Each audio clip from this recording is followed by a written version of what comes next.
Hi friends, welcome back to my channel. இன்றைக்கி நாம் ஒரு ஸ்பெஷலான ஒரு பிரசாத ரெசிபி தாங்க பார்க்க போகிறோம். ஸ்ரீரங்கம் கோவில் ஸ்பெஷல் பிரசாதம் ஜீரா தான் எப்படின்னு செய்யலாம் பார்க்க போகிறோம். இது செய்கிறது ரொம்ப ரொம்ப ஈஸிங்க. வாங்க, இதுக்கு ஒரு மிக்ஸி ஜாரில் 3/4 கப் அளவுக்கு கல்கண்டு எடுத்துக்கோங்க. அதே கப்பில் 3/4 கப் அளவுக்கு வெல்லம் எடுத்துக்கலாம். இது ரெண்டையும் சேர்த்து நல்லா ஃபைன் பவுடராக இதை நம்ம அரைச்சி எடுத்துக்கலாம். பாருங்கள், இந்த அளவுக்கு அரைச்சி எடுத்துக்கோங்க. இப்போ ஒரு அடி கனமான பேனில் 2 ஸ்பூன் அளவுக்கு நெய் ஆட் பண்ணிக்கோங்க. நெய் நல்லா உருகி வரட்டும்.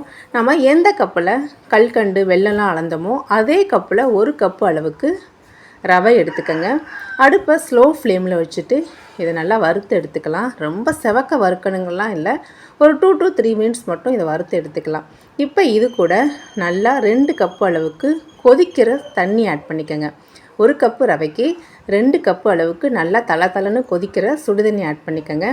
இதையும் சேர்த்து நல்லா கைவிடாமல் இந்த அளவுக்கு கலந்து விட்டுருங்க. இது கட்டி தட்ட ஆரம்பிச்சிடும், அதுக்காக நல்லா கைவிடாமல் கலந்துருங்க. பாருங்கள், ஒரு 5 மினிட்ஸ்லேயே நமக்கு ரவை நல்லா வெந்து வந்துடும். இந்த ஸ்டேஜில் நாம் பொடி பண்ணி வச்சுருக்க வெல்லம் கற்கண்டை சேர்த்து இதை நல்லா மிக்ஸ் பண்ணி விட்டுறலாம்.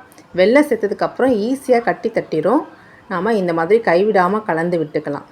கலந்து விட்டோம் அப்படின்னா இந்த கன்சிஸ்டன்சிக்கு வந்துடும். பாருங்கள், இப்போ நமக்கு வெல்லம்லாம் கரைஞ்சி நமக்கு ஜீரா ஓரளவு ரெடியாகி வந்துடுச்சு. கன்சிஸ்டன்சி பாருங்கள், இந்த அளவுக்கு இருக்கணும். இது நமக்கு இன்னும் கொஞ்சம் டைம் எடுக்கும்போது இன்னும் நல்லா கெட்டி ஆகிரும். இது கூட ஒரு 2 ஏலக்காயை தட்டி சேர்த்துக்கிறேன். அது கூட ஒரு பிஞ்ச் அளவுக்கு பச்சை கற்பூரம் ஆட் பண்ணிக்கோங்க. பச்சை கற்பூரம் ரொம்ப அதிகமாக சேர்த்துறாதீங்க, ஒரு பிஞ்ச் அளவுக்கு மட்டும் ஆட் பண்ணிக்கோங்க. கண்டிப்பாக பச்சை கற்பூரம் ஆட் பண்ணிங்க, அப்போ தான் நமக்கு அந்த தெய்வீக சுமல் வந்து நமக்கு கிடைக்கும்போது ஜீராவோட டேஸ்ட்டு கோயிலில் கிடைக்கிற மாதிரியே இருக்கும். இப்போ கடைசியாக இது கூட ஒரு 2 ஸ்பூன் அளவுக்கு நெய் சேர்த்து இது எல்லாத்தையும் நல்லா ஒன்றோட ஒன்று கலந்து விட்டுடலாங்க.